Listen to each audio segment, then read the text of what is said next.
Bollywood superstar Aamir Khan और उनकी अहलिया फिल्मसाज किरण राव ने अपनी शादी खत्म करने का ऐलान कर दिया। बॉलीवुड में मिस्टर परफेक्शनिस्ट के नाम से पुकारे जाने वाले अदाकार आमिर खान और उनकी दूसरी अहलिया से मुतालिक भारतीय मीडिया दावा कर रहा है कि दोनों ने एक दूसरे से अलहदगी का ऐलान करते हुए एक मुश्तरका बयान जारी किया है।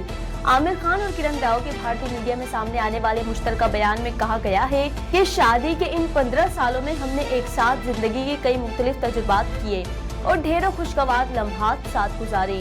हमारा रिश्ता मुहिज भरोसे, इज्जत और मोहब्बत की बुनियाद पर परवान चढ़ा है।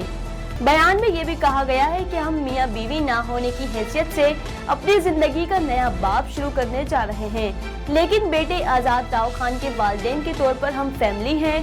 हम काफी अरसे पहले से इस अलहदगी के बारे में सोच रहे थे, लेकिन अब ये हो चुकी है। पैगाम के आखिर में दर्ज था कि ये तलाक जिंदगी का इख्तिताम नहीं बल्कि हमारे नए सफर का आगाज है।